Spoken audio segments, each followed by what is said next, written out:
All right. Okay, so we'll start recording. So thank you, Tabby, for joining us today. And yeah, if you want to introduce yourself and get started whatever. All right, well, let's just jump right in. Hi, I'm Tabitha. I am here tonight to talk to you guys about my journey with PTSD and mental health. So I was diagnosed, it's been just over 3 years now that I was diagnosed with PTSD and all the other fun things that come along with it, like anxiety and depression. Um, and so ever since then, it's been an interesting journey. It's been full of ups and downs, and I've spent the last 3 years learning different ways to kind of cope with the daily challenges that come along with an influx mental health illness. When I say influx, I mean because I am actively in treatment. So I have a lot of good days and then I have some harder days. And so that kind of really keeps your mental health injury, illness, however you guys like to describe them. It's that's kind of what I'm going to talk about a lot about the personal things that kind of really have jived for me. And um, obviously, if there's questions, either while we're going through this tonight or if people watch the recording and they have questions, feel free to reach out to Amy or myself, and or Amy's going to share it on Facebook most likely, so you can put it in the comments down below. And we'd be happy to get back to you, or you can obviously just privately message us as well. So obviously I just want to say first off, this is my personal experience with mental health. This is in no way to replace or counter anything medical. Obviously, if you are suffering from a mental health condition and it hasn't been diagnosed or anything, I definitely recommend seeking medical assistance. And obviously, if there's something that I'm talking about that really piques your interest, reach out, but also make sure we run these things by our health teams. So I just want to make that very clear. I am not a doctor or a mental health professional. I also want to reference last night's video that I did. It's a lot about surviving social isolation, basically, and different ways that you can really stick on top of um, taking the best care of yourself during these difficult times. A big part of mental health is actually isolating yourself from the world, because sometimes it's just much easier to stay in your safe place and in your bubble, and you're not running into any difficulties than in terms of the outside world, and it feels a lot more in your control. So obviously, because I've been on this journey for more, in reality, more than 3 years, but 3 years to my knowledge, I have definitely spent a lot of time in social isolation. So last night we kind of really dove deep into how I've been managing that over the last several years, and hopefully that can be helpful to people that don't even have mental health issues that are kind of struggling right now because of the changing times. So if you can't find the video, let me know or let Amy know and we'll send you in that direction. So tonight, I'm just going to dive right into it. My background is I was in the military for over 10 years. I was a medic in the military, so I spent time in the field with like the infantry or any of those combat arms types trades. I also spent time in a clinic, and I went to Afghanistan. I went to Nicaragua and Colombia doing some humanitarian aid stuff, and I did some other stints here and there. So that's kind of my background, and that's only a component of my PTSD. So PTSD doesn't always stem from one thing. It could be a whole kit and caboodle, and mine just happened to come from normal life and military life. So obviously I'm not going to delve into that because that's my business. Obviously, if anyone wants to ask questions, feel free. I'm a pretty open book, and I'm happy to kind of share some of my experiences to help anybody else. Most people with PTSD don't talk about their trauma with other people. So let's get started. So one of the biggest things that mental health affects is your sleep. Um, for me, that is an everyday battle. I still really struggle with my sleep. I still get lots of night sweats. I still get the nightmares and all of that stuff. However, I put more effort into my sleep now, and that has been a huge eye opener for me. I never used to prioritize going to bed at a decent hour or waking, sometimes when I don't have my son, I allow myself to sleep until I actually wake up instead of setting an alarm or having a child alarm, which that one I can't control. But I definitely put a lot of more effort into my sleep. I bought a weighted blanket. I, do a lot of sleep hygiene. So I try not to bring any devices to bed with me. I do not have a TV in my bedroom. The definite sleep hygienes, I wash my bed sheets regularly. That nice, fresh, crisp bedding is also actually a huge help for sleep to get yourself to sleep. I've tried lots of different bed sheets, things that are cooler, things that are warmer, things that are heavier. I haven't really found a good mix for that one, but I have been sleeping better. And now, because I am a single mom, I don't take sleep aids. Um, I want to always be present for my son, and I definitely am not comfortable taking sleep aids because I don't want to not be present for him in the middle of the night if something happens. When you have someone else in the house, then that is something that's definitely a good short-term option to kind of get you back into a nice sleep cycle. The other thing I do use, though, I like to kind of go towards the natural as much as I can. I try not to obviously like drink too much water so I don't have to wake up in the middle of the night right before I go to bed. Like those kind of things, obviously, just in general. Try not to watch TV before the hour before bedtime so that I have, that screen time so that my brain has the time to start shutting down and recognizing that it is nighttime and it is trying to start slowing down. I do some of my best processing while sleeping, hence the night sweats. A lot of times when you have a mental health illness, some people, they do a lot of their processing during the day, and some people do a lot of it at night through dreams. And that's definitely the case for me. So I like to use my oils and my diffuser to help with my sleep. I will talk about oils a little bit in when we get down to more of the routine type stuff, but that has been one of the things that I have actually found really beneficial in terms of getting a more restful, longer sleep. I don't really have a huge problem falling asleep. It's the staying asleep, not waking up, 5-6 times a night, those kind of things that I really struggle with. But I do find when I do use my oils and I stick to that routine, I do get a better sleep. So that is one thing that I encourage people to try and work towards. And if you are home and you have that luxury, sometimes you just need to take that nap too. That nap when you're really grumpy and you're really tired, it might affect, it's possibly going to affect your sleep at night, but it also helps you get through the day sometimes. And then obviously managing your sleep so that you're not sleeping too much, because one of the coping mechanisms, especially for people with depression, is sleep. They just want to sleep all the time. And that's also not beneficial, because if you're laying in bed too much, then everything's kind of passing you by, and it is really just increasing and adding to that depression piece.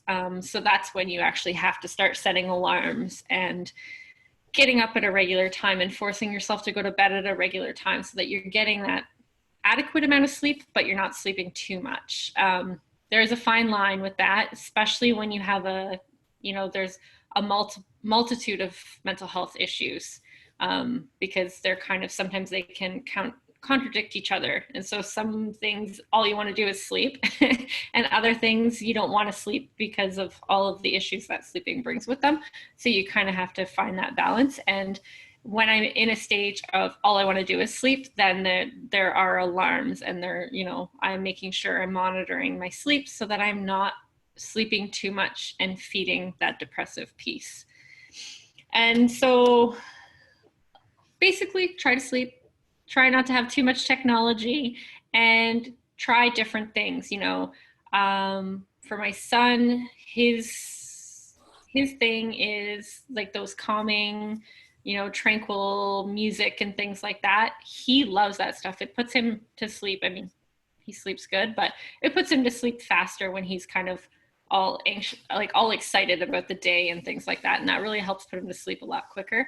I haven't quite found that those things for me yet. Meditation is one that I know a lot of people really find helpful. And the other thing is just remembering that if you do wake up in a state of, I call it frenzy, heart racing, any of those things, one of the best ways to get out of that is actually to go to grounding techniques.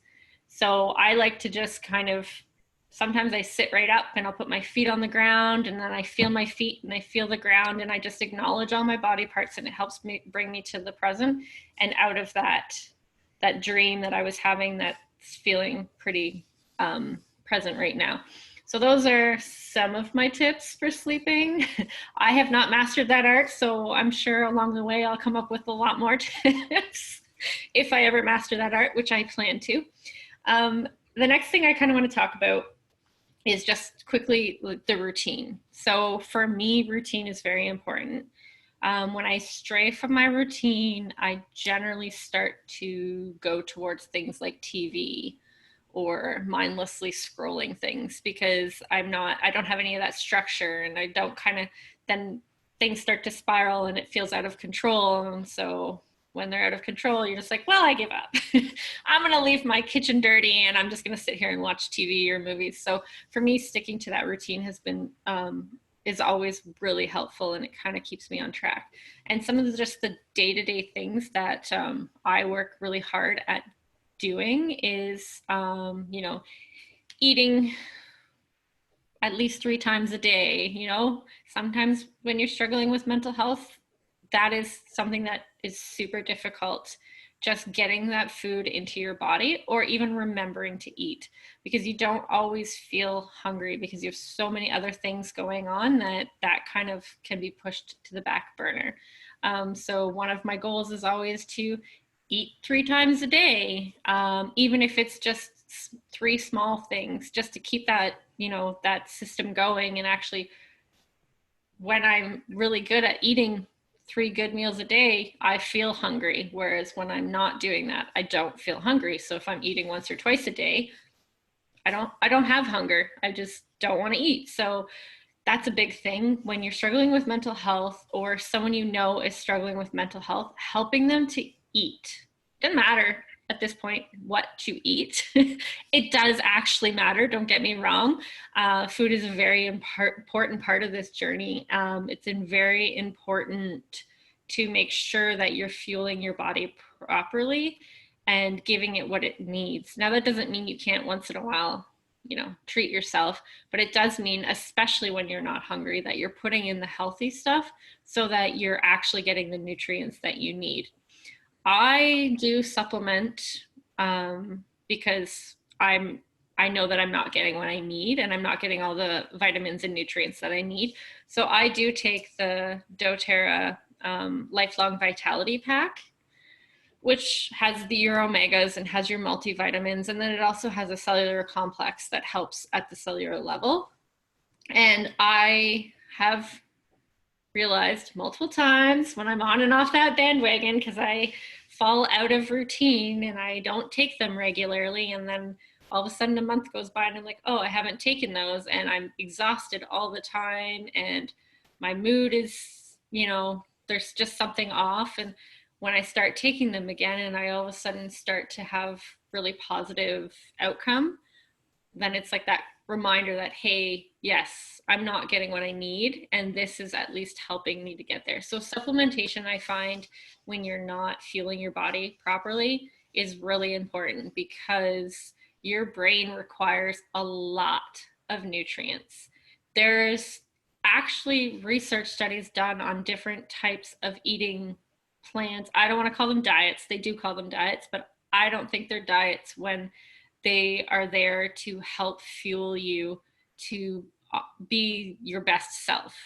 So there is a meal plan or a way of eating that that I was introduced to by a dietitian at the clinic that I go to, and it's called the Mind Diet, MIND diet, and it stands for, not that I can ever remember this, but I wrote it down for you guys, the Mediterranean Dash Intervention for Neurodegenerative Delay.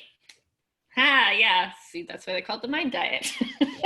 And then so DASH also stands for Dietary Approaches to Stop Hypertension. Basically, the aim of this eating plan is to reduce, it actually was first introduced to reduce dementia and the decline in your brain health. And what they are finding is that it's not just been beneficial for people that are genetically predisposed to dementia.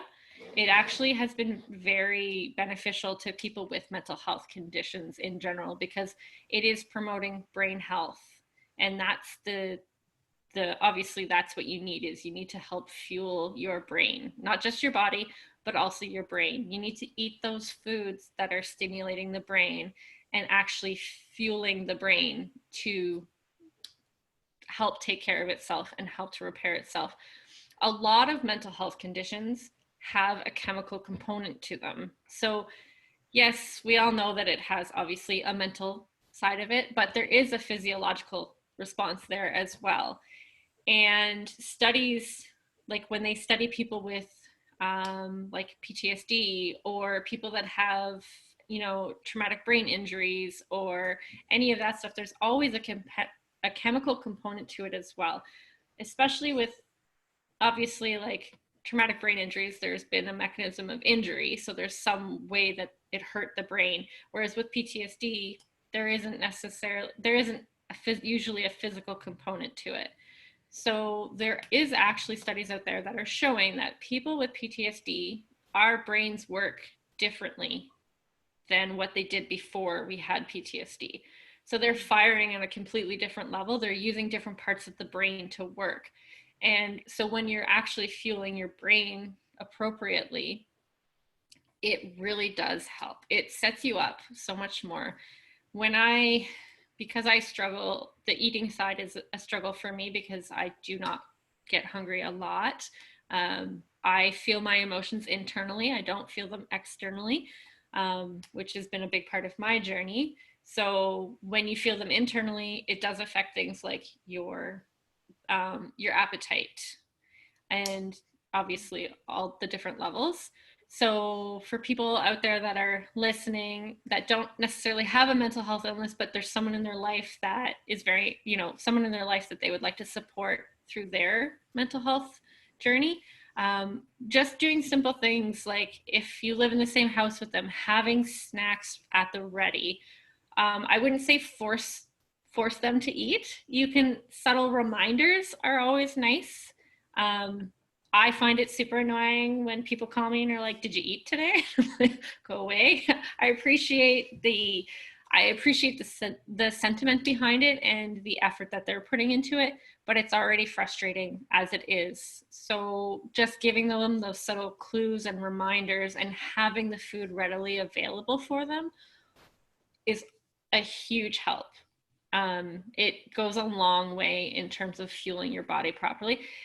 With the Mind Diet, if you guys want some more details on that, let me know. I can send you some information, or I can do just a quick rundown. I don't 100%, I haven't done a lot of research on it, but the research that I do know, there's kind of 10 different food groups that they want you to focus on, and then there's 5 that they want you to kind of avoid, which when I read them, I'm like, okay, well, most of those make sense to me. And it's, so that 10 group is actually the foods that I try when I am really fueling my body to focus on. And I really try to eat whole foods. The best way to describe it is most of this meal plan is whole foods and omegas, right? Because your omegas are what fuel your brain. So omegas are extremely important, and that's why I supplement with omegas. Now, the other thing that I supplement with is vitamin D. I know that vitamin D is important in the winter because we don't get a lot of sun. But the more I actually have been learning about vitamin D, the more I realize that taking vitamin D all year is actually incredibly helpful. There are different levels that you can take. So sometimes you might need to take the higher dose in the winter and a lower milligrams in the summer so that you're balancing it out with the amount of sunshine that you're getting, because a big part of mental illness is actually grounding yourself. And for me, grounding myself is nature. I know a lot of people that are really grounded in nature. So that's kind of part of my routine as well. So let's see, now that I've gone like way off track on my routine. So supplementation, I also take medications. So, I am of the holistic approach. I believe that all approaches can be helpful within the right setting and in the right way. I used to be a medic, so obviously like medicine is very important to me. And I also really enjoy being able to use natural approaches as well. Would I prefer to not have to take prescribed medicines to help cope with this? Absolutely. But that's not my reality. So for me, there's not a shame component. When I go to the pharmacy and I pick up my mental health medications, I don't feel bad about it. I don't feel bad about telling people that I'm taking them. There is sometimes a stigma with that, but I also know that my brain chemistry doesn't work the way it used to. And without these meds, well, sometimes it's not always the best thing. I've tried not taking them, and for me, the consequences were not that great. As you go through your journey, it's definitely something that you can wean off of sometimes, and other times it's just something your brain chemistry has changed enough that you will have to use for the rest of your life. Where I'm at with that, I don't know, but I'll find out. As my journey continues, I'll find out. And as I put in better place healthy habits, the less I rely on that.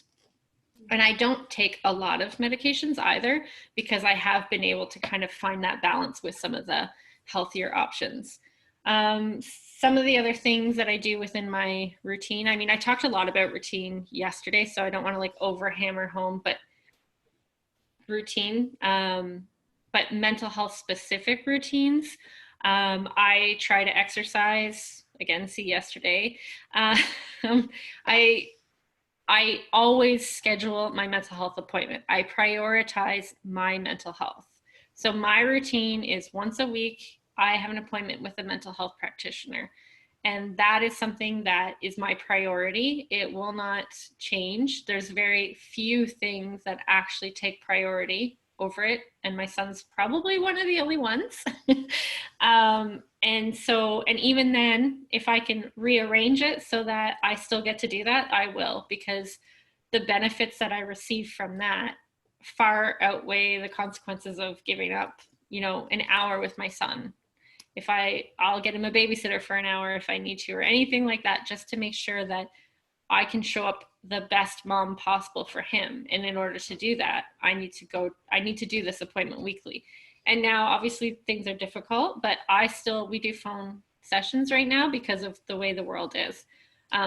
So finding that thing that works for you. For me, I found a professional that was a good fit. It took me 4 or 5 professionals before I actually found the one that could be like, you're lying, like call me out on my bullshit. Because I almost have an entire bachelor's of social work, and I did 2 placements in a mental health environment. So I can pretty much tell them whatever they want to hear, and I know what they want to hear, but I'm also sometimes lying to myself. So finding a person that you can count on and rely on in that sense has been a huge part of my routine. Every week I look forward to that. Even when they're the most difficult things that I'm going to do that week, I look forward to that session because I know in the end it's going to get me the direction that I want to go. So perseverance is a good part of routine, not giving up. That's a big one. You know, it doesn't always work, but trying something different definitely can. So when your loved ones give up on seeing someone, sometimes they just need a little bit of a break. And sometimes they just need a reminder that maybe that's not the right person for them. Maybe it's just they need someone different. And for me, it was totally the case because I could trick pretty much anyone into thinking that I was like doing amazingly. And it took 4 people before I found one person that could be like, no, you're not. You're lying to yourself and you're lying to me. And she's really good at that. And that's what I needed. Not everybody needs the tough love approach, but I do. I come from a tough background where, you know, everything is soldier on, like just grin and bear it, tough it out. That's the background. And that was definitely my mentality. And it's still a mentality that I fight with every day. In terms of, just quickly, I'll go into the oils that I added into my routine. And then I'm going to talk about some other ways that some other things that I've learned in this journey that are tips and tricks that I would love for people to not have to learn along the way and can just take it with them. So in terms of oils, I'm just going to quickly go through some of them that I do use. They released a new line. It's called Adaptive. And it is an anxiety, like it's basically its main purpose is to help with like anxiety, anxious feelings, stress, your straight up mental health.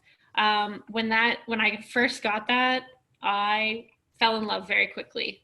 I haven't tried, there is an internal supplement that I am going to experiment with in the coming weeks. I've finally gotten really good at taking my meds regularly, taking my vitamins regularly. So I'm going to add to that. I'm going to try that, which I'm super excited for. And I can always report back on how that is for me. But just using even like the touch roller or putting a drop in my hands. I had to go for some conferences and things like that. And those are high anxiety provoking for me. They're really difficult for me to go do, especially when I have to go stay in a hotel. And I took my Adaptive with me and I was diffusing it in my hotel room and I was putting it in my hands and I really noticed a difference. I was really able to sometimes like take that deep breath. Part of my mental health things is that I literally will just stop breathing when I'm super stressed and super anxious. And then all of a sudden I just gasp for air because I don't realize that I'm not breathing because my body is just so tight. So I like to use the oils to actually encourage myself to breathe sometimes when I'm overly stressed and I catch myself doing that. Like I could literally be sitting on the couch watching like the cheesiest Hallmark love story ever. And I'll be like, what just happened there? Like I could almost start counting how often I'm breathing. It's like it can get that, like I can get that anxious. So I like to put the Adaptive like in my hand and then just take some deep breaths of it. It's been probably one of my favorite actual helping oils. Probably my favorite is Citrus Bloom, but that's just because it smells like candy to me. And then some of the other ones. So Copaiba is also really, really good for stress and inflammation. And some of the studies that they're looking at is actually how much inflammation you have in the brain and how it correlates with mental health. So because Copaiba is kind of like a heavy hitter, I don't use it a lot, but I do try to use it like if I'm in a stint of having a really hard time, then I'll try to use it internally to just kind of complement the mental health meds that I'm already taking to alleviate some of that extra anxiety buildup. What else do we got here? Sleep. So the sleep meds that I like, these are earthy, anything grounding for me. So during the day, or bedtime or anything like that, I am drawn to earthy style oils. So copaiba is actually from a tree. So it kind of makes sense to me why it works that way. Um, but for me, anything grounding has been hugely beneficial. So at nighttime, vetiver, it smells like a forest. Like it smells like dirt, basically. Like that's kind of what it reminds me of. It's like digging in the dirt, getting your hands dirty. Um, and not a lot of people love the smell of it. So obviously you can add something else to kind of complement that smell. But it really brings me back to like nature and back to the earth. And I need that. And vetiver has actually been proven to be a super heavy hitter in terms of supporting mental health, and supporting your sleep. um, Now, one of the caveats to that is some people do find that it increases their vivid dreams, or it increases the occurrence of nightmares. I don't have that problem. It didn't make it better or worse. I felt I was getting better sleeps for sure when I started using those. So, in terms of like nightmares, there is an essential oil that um, I haven't overly tried because of the way I process things at night.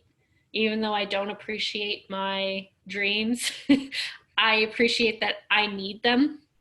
So I haven't actually tried things to make them stop, because I actually require those to get through my day by day. When I actually stop them, that my days are harder. So even though my nights are a little bit harder because I'm having these dreams, it actually allows me to have um, clear thoughts during the day. But my one friend who has, I mean, I've heard this over and over again, and my one friend who actually has night terrors, she talks in her sleep, walks in her sleep. She uses the juniper berry, which is actually supposed to be really good for nightmares and night terrors, and she swears by it. Like it was the oil that sold her on oils, basically. She uses it every night, and she's even said when she stops using it, she notices that her sleep starts to pick up in a negative way. So that's one that for other people that don't appreciate the bad stuff at night, you can kind of lean to. During the day, my go-to outside of adaptive would be peace. It's a blend of oils, and it's very earthy. Peace and balance are two of like my go-tos during the day because they're super earthy. They're really grounding. The other thing is I literally go into nature. It's not an oil, but it's very helpful. There are studies that show just going with your bare feet into the grass and walking in the grass will actually help to ground you. I find if I'm really not doing well, just going and sitting in the woods or getting lost in the woods will help to reframe a lot of that thought process for me. And there is a lot of people out there that have found that to be super beneficial. I highly recommend that people try it when they are having mental health issues, as long as they're going to be safe while doing it. But generally, nature, water, anything like that, you know, go sit at the beach and watch the water flow by. Things like that have been immensely, it probably my top thing. Like if I had to rate all of the things, that's the first thing up there. If I could live in the mountains, I would. I'd be that like person living up way high in the mountains, and you, I'll know that you're coming because I'm the only one that lives there. I love the mountains a lot. um, and let's see. Frankincense is always a go-to. If I always have frankincense on me when I'm out and about. I carry adaptive with me everywhere now too. But frankincense, because it has such a multitude of uses, I like to have that one with me a lot too, because I can like roll it down the back of like on my spine, and it does go straight to the cellular level. So, and it works for so many different things that I just like, hey, I'm having a hard time. Let's just roll this on and roll this one on. And I know that it'll at least have some benefit. And then the last thing that is kind of, I use it more with my earthy oils. So at night, I like to use either lavender or serenity. Those are super calming oils. They're, they have been shown to help calm the body. And so those ones, because vetiver is quite earthy, it's quite strong and it's quite thick. I like to add the lavender, the serenity to it to kind of bring that little bit more of the floral sense to it. So they have a really nice floral aroma. And so flowers and dirt, I mean, you can't go wrong really. And a lot of times I will actually add frankincense to that as well, because then it's just like that extra pop. Those are, I would say, like my main oils. And then like there's an entire line of, ones for feelings, and I actually own them and I do use them all throughout for different things. And so I would say the only other one, I call it my happy oil, and it's called cheer. And it's for like when I have to go out in public and I want to like people, then I use that one. Amy knows, because I've been like, hey, look, it's my I can tolerate people, or I'm gonna like people today oil, and I just kind of put it on everywhere. And it allows me the opportunity to feel more comfortable in a situation where I'm not, because I actually do like people. I just have difficulties with large crowds of people. So that's usually very helpful to me when I'm going to be somewhere where I don't really know anybody. And that's why these Zoom classes are actually a lot easier for me, because I can do it from my living rooms and I'm not surrounded by people. So I feel like I'm in my safe bubble. So that actually brings me to my next point. These are all tips that I find help for me and will either help you or your loved ones. Safe people, places, and things. It's actually something they talk a lot about in addictions. And I feel like it actually really resonates with me in terms of mental health. So when things are hard, you need a safe place to go where you don't have to worry. That when you're in that place, it allows you the opportunity to take that deep breath. Because for a lot of people with mental health illnesses, everywhere isn't safe. It's not always going to feel safe. So they need to have that safe place where they can go. And so when you're out in public with someone with like a mental health illness, sometimes it's nice to just have like a quick, I need to go to the car, or, like have these little cues that they're like, I'm just going to go, like they just say even car, and they just go to the car and they sit in the car and they take their time out. Or at home, there's, a part of the house that is specifically for them. And when they say they need to go there, it means they need to go there on their own. They don't need you there. They need to just be on their own because they need to be in their space. When you're struggling with mental health, it's always nice to have your support people, but sometimes you just need to have space and be on your own. And it's not anything to do with those people. And it's like I tell my son, mommy's grumpy today, but it's not your fault. And it doesn't have anything to do with you.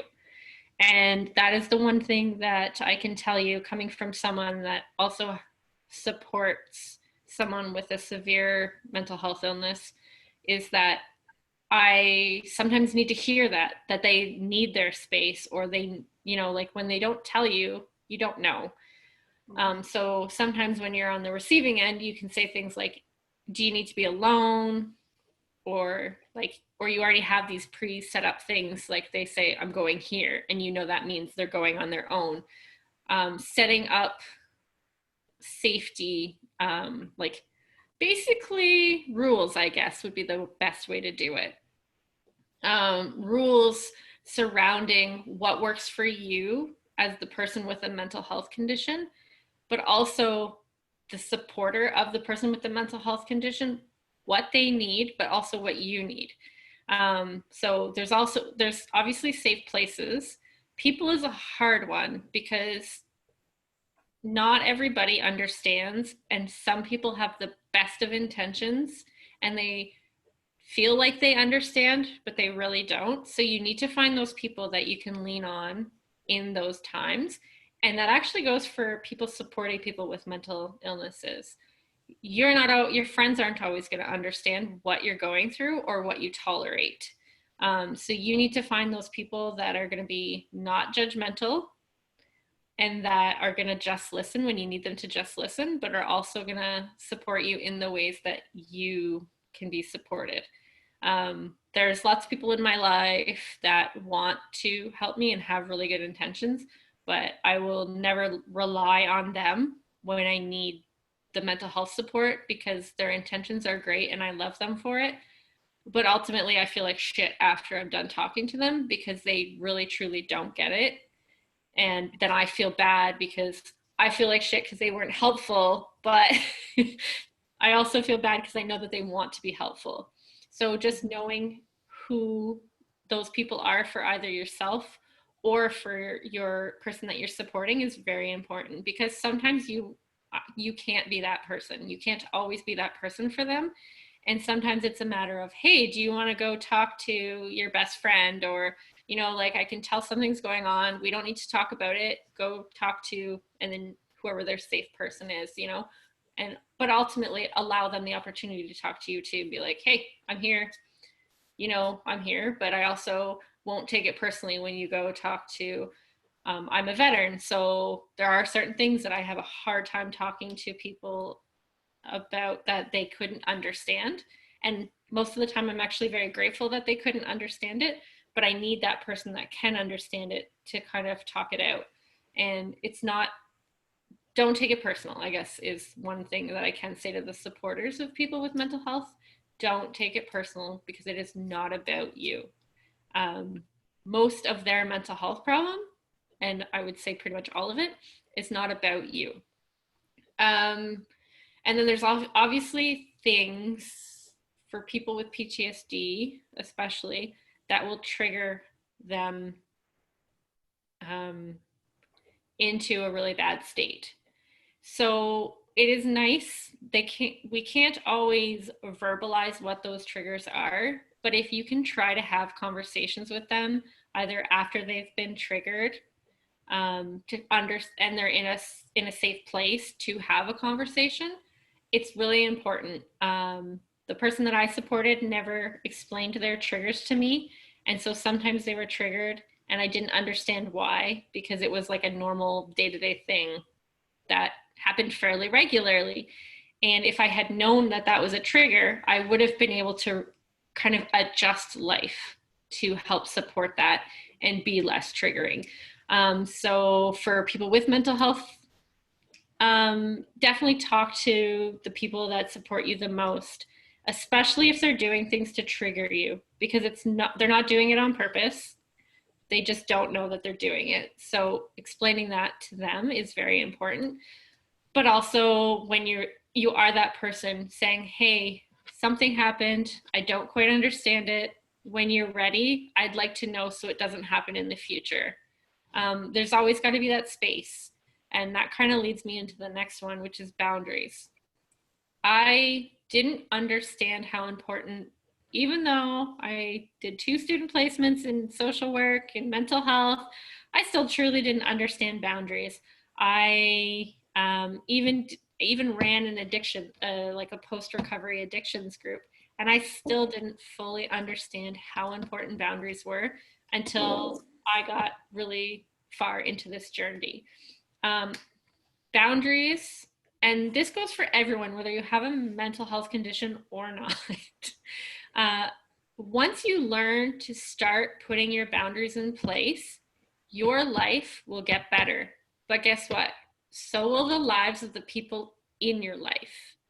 So when I first learned to actually use boundaries was with the person that I support the most. Their mental health was taking over my life, and I didn't want to put boundaries in place because I was afraid of what that would do to them. I was afraid of how that would affect their mental health. So my mental health was suffering because of that. But the moment that I started putting boundaries in place with them, not tolerating certain behaviors, you know, not tolerating a lot of what they were doing, and finding ways to support myself, our relationship, one, got better. Two, they actually started taking more responsibility for themselves and their journey through mental health actually started getting better, I started to actually get better as well. I felt better. I felt more in control. I felt safer. So boundaries aren't a bad thing. They're actually one of the best things that you can do for yourself and for people with mental health illnesses. You know, people will justify our behaviors with, oh, well, they have PTSD. Oh, well, as far as I know, that's never happened for me because I am super hard on myself. And when I behave inappropriately, when I realize that it's been an inappropriate behavior, I will actually go and apologize. But a lot of people with mental health illnesses don't have that clarity, and they're not able to actually see their actions for what they are. So you need to hold them accountable for those actions. You can't just let them do whatever they want because they have a mental health illness. Because the reality is, it's not a free card. It doesn't get you out of, and I try to never, actually, I do not use it as an excuse because it is not an excuse.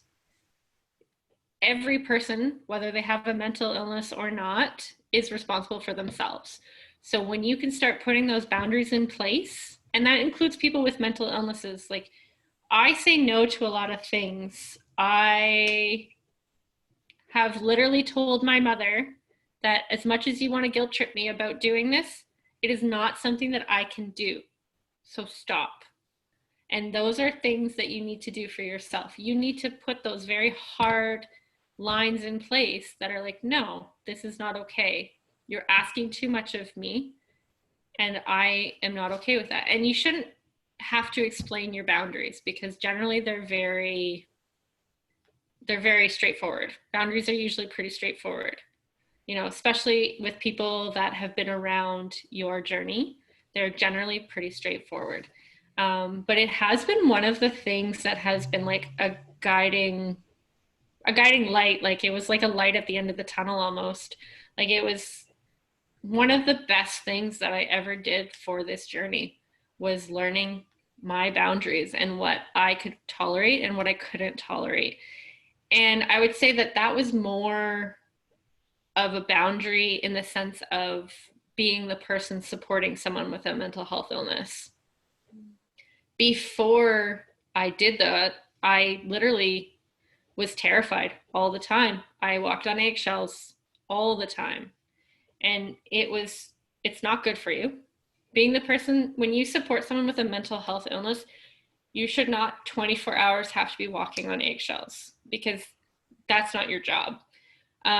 So boundaries. If you put those boundaries in place with a person with mental health illness, you will see rewards for a very difficult decision. And if anyone has questions on that or like specific boundaries or stuff, I'm happy to discuss that on like an individual basis. And obviously, because boundaries are very related to your situation and your circumstances. But one of my boundaries is that my mental health time, my mental health appointment every week is a priority. It doesn't matter. People can say that, oh, it's okay to miss it once in a while. Well, no, that's my boundary. My boundary is I do this because it helps me and therefore it helps everyone around me. The last couple things I think that I have, I don't have too much more, so you guys will be free soon. I would say there's there's a lot of things that really, really help me when I'm in a bad space. Obviously boundaries, the dirt, as I like to talk about a lot, the grass, the mountains. The other thing is you can't always get to those places. You can't always get outside. It could be raining, it could be snowing, whatever. It's not always an option. Outside generally redirects your thought process. If I can't do that, my go-to is to be weird. I put on music, and depending on the day, depending on the feeling, sometimes when I was overseas, we listened to a lot of like Breaking Benjamin or that kind of like I don't really call that heavy metal, but like in the direction of heavy metal, that kind of stuff. There are days where I would say that I'm more on the unhappy side, or like I don't really rage, so I can't say that I get ragey, but I'm like close to angry. So I'm mad. Angry is also something that takes me a very long time to get there. But when I'm having that day where I can feel that angst building, I like to put on music like that and just like jump around my house. And generally I do it when no one's watching. So there is no feelings of shame or self-consciousness or anything like that. Definitely don't record myself. I will not be showing you guys any videos of me jumping around my house doing dancing as badly as possible.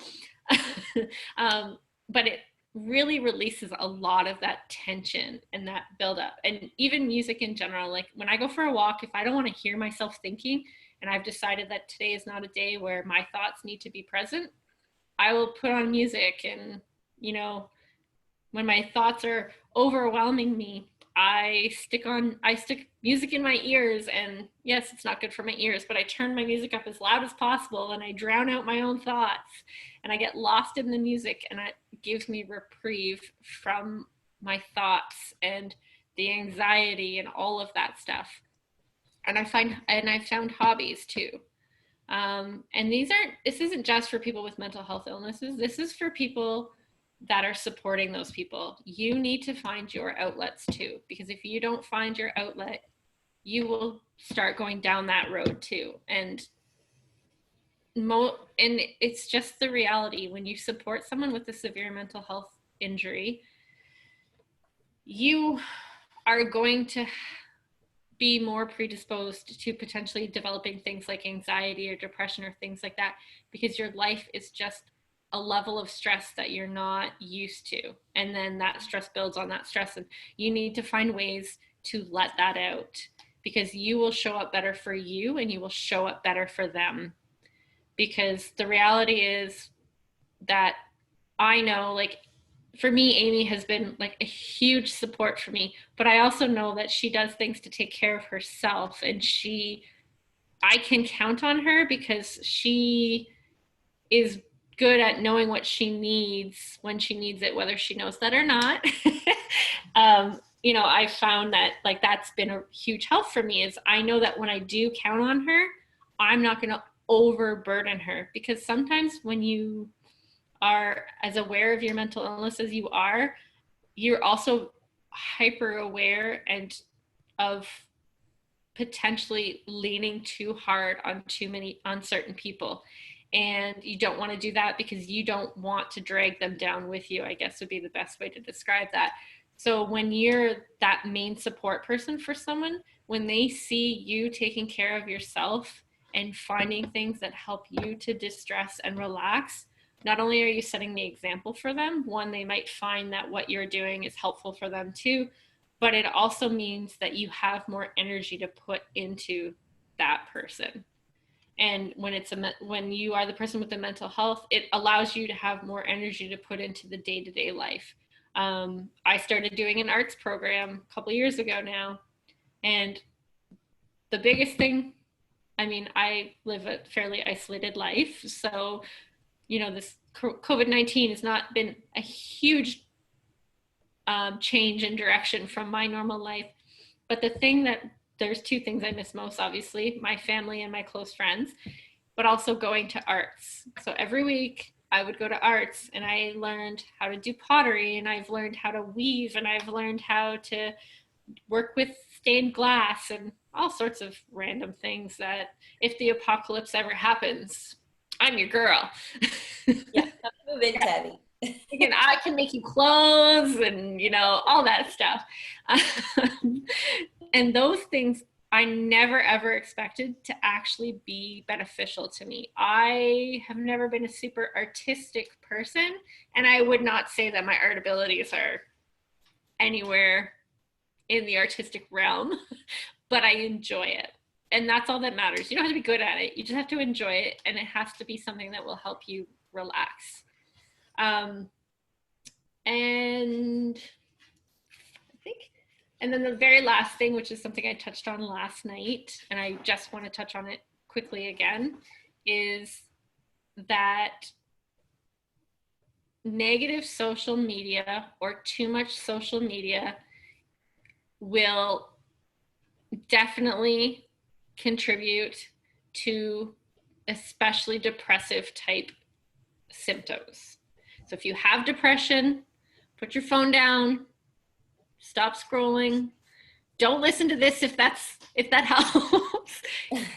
Put the negativity away, because you limit that. If you can really truly limit that, it will be incredibly helpful to you. When I get lost in the scrolling of the Instagram or the stories, and they just keep going one after the other, I notice a shift in my mood. Like if I'm having a good day and then all of a sudden I go down that rabbit hole of social media, I'll notice that shift in my mood and that shift in the tiredness, especially right now, because there's not a lot of positivity being shared, and that really is draining on the system, and it's really hard on, well, everybody, not just people with mental health illnesses, but anybody.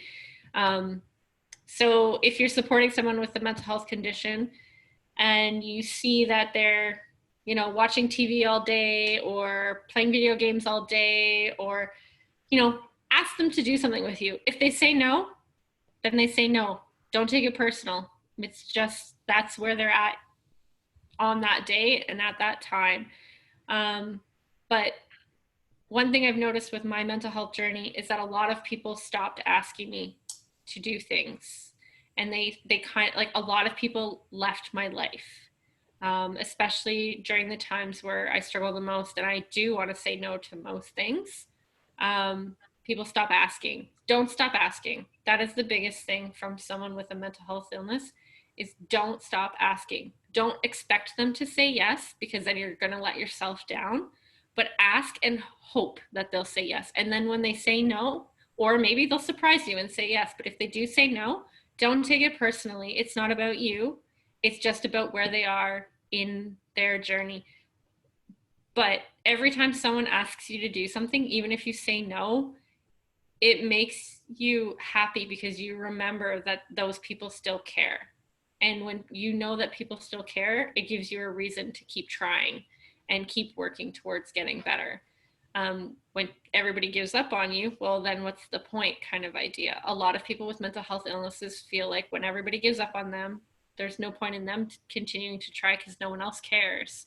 So I guess that would be like my last take home, like my last true take home is never stop asking somebody that has a mental health. I mean, I don't mean like hound them every day and be like, hey, hey, hey, don't do that. But like if something comes up, it's somebody's birthday or anything like that, and be like, hey, you want to come? Or like right now with this whole thing, do you want to play a game of chess on the computer or on the internet? Or do you want to watch a movie together? Or do you want to like have a book club or anything like that, that will kind of get them going? And then when they say no, okay, well, the next thing that comes up, I'll ask you. And you can straight out say to them, if if you want me to stop asking you to do things, just let me know. But ultimately, I'm still going to check in on you regularly, because I want to know that you're doing okay.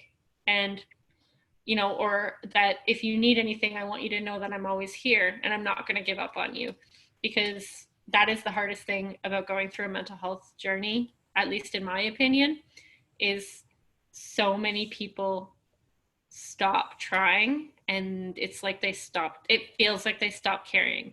Whether or not that's true probably isn't, but that's what it feels like to someone with a mental health illness, when people stop asking and stop checking. So that's my like kind of depressing take home at the end, is that but it's also very uplifting too. When people don't give up on you, you feel the need to keep trying for yourself, even because you want to get better, so that you can start saying yes to all of these cool life things that are happening that you're missing out on. And that's really it, is you can support someone so much by just asking them. So yeah. Yeah, thanks, Abby. I think it's good to hear you say that too, because I've even like I had a friend who was going through like a really hard time, and it was like 3 years of like not like a lot of no's, like just kind of it felt like they had almost checked out, or like it was this weird phase of like with when you're like in a relationship with someone, you break up with someone, right? Like when you don't want to be with them anymore. And I was sitting in this space of like, does she want to break up with me? Like this friend that I had for a long time, and it like it had been going on for like a long time. So I literally was sitting in a space of like, do they want to break up with me? Like, is that what's happening here? Like, so, but now like talking about it with her, and I had said that about because I felt like I was hounding her almost, or Yeah, you can tell I that did it's something me. wrong, or yeah, or like it was just like maybe she doesn't want me to keep asking her to do things, and then I when we talk about it now, and I said I told her that I was like I almost asked her, do you want to break up? Because I don't want to keep asking. Like I feel like I'm bothering you by like inviting you to stuff, and she said this to me now. She was like, I'm so glad that you didn't ask me that, because at that point I might have said yes.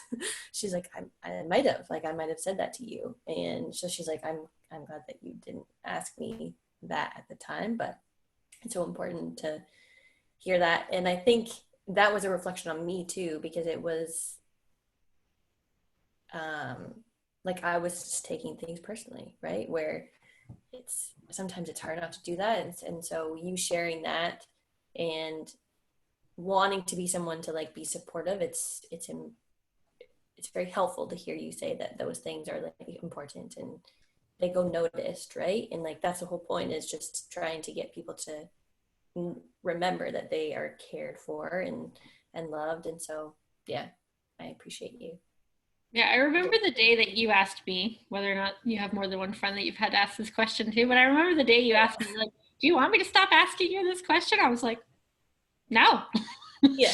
Just know that. Don't take it personal when I say no, because I'm sorry. Like, it's not, I don't even want to say no, but I know that I'm not gonna, I don't want to set your expectations either, right? Like, Yeah. I don't want to bail on you last minute. So if I just say no, then I know I won't, like, and I remember that you were the first person that ever asked me that. And I was like, whoa, I wish all my friends would ask me this. Because then I would know where they're at with it, but they would also know where I was at, right? Like, then you're not, and then I would know that, because it was like, I realized that, oh, she might be taking this personal. When you said that to me, do you want me to stop asking you? And I was like, oh, and I realized that maybe you were taking that personal, and that made me feel bad, because I was like, this isn't, it's not about you, it's about Mm-hmm. me. And but it was a reality check for me too, that I was like, well, maybe I should try and maybe bring this up to my other friends that don't really talk to me anymore, that, like, hey, it would be nice if once in a while you just ask me to do something, even if you don't mean it. But if I say yes, then you better follow through. Yeah. And I think like boundaries, like when you're talking about boundaries, um that's so huge. And like actually understanding that, because I feel like been learning about boundaries for a long time, but only over the last couple of years have I started to actually put them in place for myself. And the biggest thing is because I see Ellie like literally walking around doing exactly what I'm doing, and it started so young that it was like, oh my goodness, I like if I don't do this for myself, she's not even. I want her to see that kind of thing. So I have been learning a lot about boundaries. And yeah, now it's interesting because it creates a shift where now when people say no, like it's like I'm so grateful that they say no, because I'm like, okay, good, like you're comfortable enough to tell me that. And like when you say yes, you mean yes. And like it's just, yeah, that's a big part of the journey too, is yeah, having people tell you no, or being comfortable enough to say no to someone is important. I think that's so important, and it's so special to have that with people. Yeah, and it's not something that we're taught, and I think that that's important, is like, by learning how to have boundaries now, we're actually going to be able to teach, like, if you decide to have kids, or you have kids, or anything like that, you're setting them up for a much easier life, because when they understand boundaries, life just becomes easier. Like, even though life is hard, and I don't think my life is any harder than anyone else's just because I have a mental health condition. It doesn't make my life harder. It's just different. But I find with boundaries, it makes my life a little bit easier. And there are people I know that don't have a mental health condition, and I feel like their life is harder than mine because they don't have any boundaries and they don't know how to say no to things, so they're just so burnt out that life is just hard. And so I think like recognizing that in yourself is gonna, in the long run, really help Ellie, because she'll actually be able to know how to put boundaries, and in the long run it will help her mental health as well. Yeah. You're setting a good example. Yeah, when she tells me she needs space all the time, and I'm always like, okay, I'll just be here when you're ready. Like, it makes me so happy now when she says it, Mama needs space. Like, yes. Yeah, but like with kids, question. Oh, Patrick has to go. But thanks, Patrick, for joining us. Yes, thanks for joining us. Just quickly, if there's like with William, are there books that you really like to like read with him, or any like good resources like that for like because you've shared so much for people who are supporting people with mental health, and I don't know if there's any like books or resources for kids that you've found like that you've really liked or thought they did a good job of. So I haven't really did the deep dive into that yet. That's okay. No, that's okay too. A couple of books that I absolutely love, and I feel like they're very child appropriate, but not specific to like having a parent with mental health conditions. It's more like dealing with feelings, which is something that is very difficult for adults in general. So the books like, I can't think of who the author is, but there's a whole series of them. I Am Human, I Am Peace. There's like an I Am Yoga. Yes. Okay. I feel like there's maybe one or two more. Yeah, there's an I Am Love. Yes. Yeah. And so we have I Am Peace and I Am Human. And maybe we have a third one. I can't remember now, but I know we for sure have I Am Peace and I Am Human. Okay. Cool. And I Am Peace, I believe, is all on mindfulness, and I Am Human is on like yeah, that one's on empathy. I just read that one today with the kids. Yeah. And so those have been like a couple of my absolute favorite books on learning, on them not even realizing that they're learning about thoughts and feelings, and then obviously I Am Peace is learning about grounding yourself. Like literally, it was one of the best ways that like the book, it was a child's book on mindfulness, and I was like, yes, that is what they mean when they say mindfulness. So even adults, you'll get something out of it too. Right. But it's teaching your child that like when they have this big tantrum or like they're having these really big feelings, there's a way to cope with them and deal with them that's very healthy and normal and natural, but that recognizes the feelings too. So it's, in my opinion, it's one of my favorite books that I've ever read in terms like with William. I am starting to get into like the Big Life journal, their kind of resources that they have. So I'm interested to see what that's going to bring over the next few weeks to months or whatnot. And then there are like specific books out there on like, why is daddy so mad, or why is mommy so mad, or there is like a PTSD specific books, but I found like I have ordered them, but I just find them a little too old for him. When I first got them, he was quite a bit younger, but I haven't really like pulled them out again. I would say in like a year or two, they'll probably be a good resource. But right now he doesn't understand any of it. And it's more for me with him, it's actually more the honest approach. So when I'm having a bad day, telling him I'm having a bad day, and explaining to him that it's not his fault. And sometimes I tell him what I need from him. Like if I'm having a really bad day and I need for him to behave, like I need for him to try hard to be well behaved, like to follow the rules, I guess. I don't say that because that's an expectation that you should never pass off on your child. But I'll just say, hey, mommy's having a bad day today. I'm really grumpy. It's nothing that you did, but I would appreciate it if you could be helpful for me today. And then normally he takes that as, oh, well, I'm going to go and I'm going to, you know, like I'm going to go play on my own for a bit, or I'm going to give mommy a hug, or like just he's going to take with it what he makes of that. And generally it's a very positive experience, but I'm not putting my feelings on him then, or putting him in a position where he feels like I'll be happy if he behaves. Right. So it's just being aware of not putting your feelings onto your child and expecting them to be, and making them think that if they behave certain ways, then you will have a certain you'll have a reaction. And it's because it's not their job to make us happy. And so when you put your happiness on your kid, that's a lot of pressure for a small being.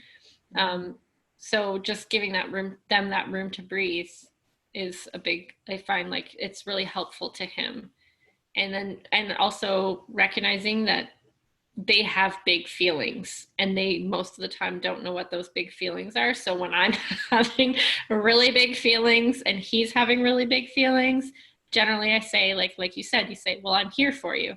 And I'll ask him if he knows why he's feeling the way he is. And when he says no, I say, okay, well, I'm here when you're ready.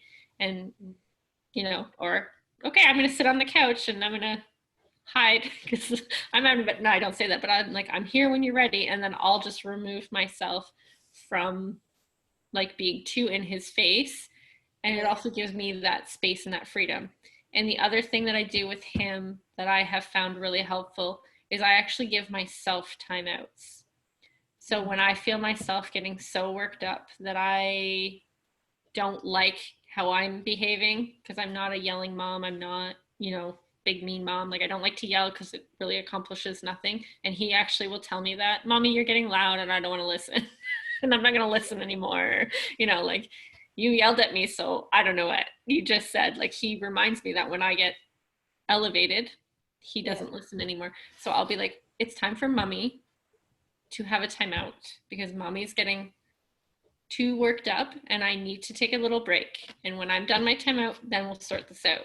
And that has been a huge help in his ability to recognize my emotions and process them as my emotions rather than his.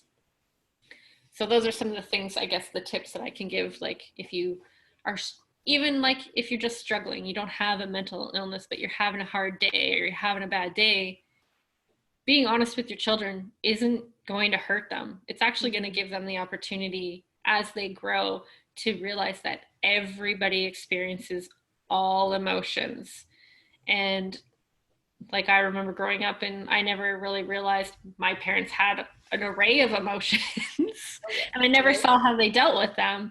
And so now, like if we can at least teach our kids that, then as they become older, they'll recognize that everybody feels everything and we all have to deal with it, and we're all accountable for how we deal with it, but we're teaching them how to deal with it in a really good way. Yeah. Well, William is very lucky to have you modeling.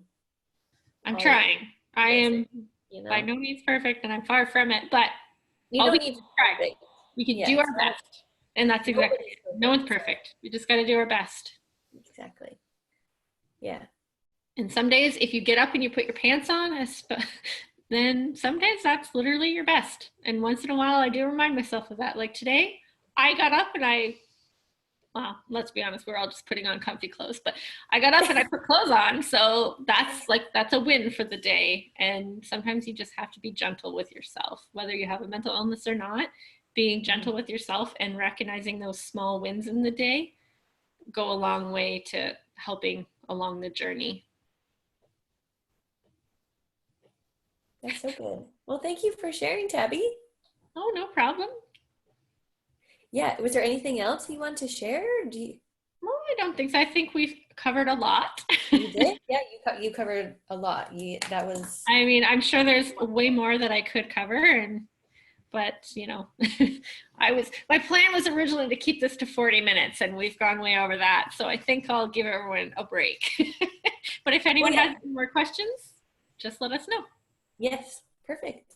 Thanks, Tabby. Thank you.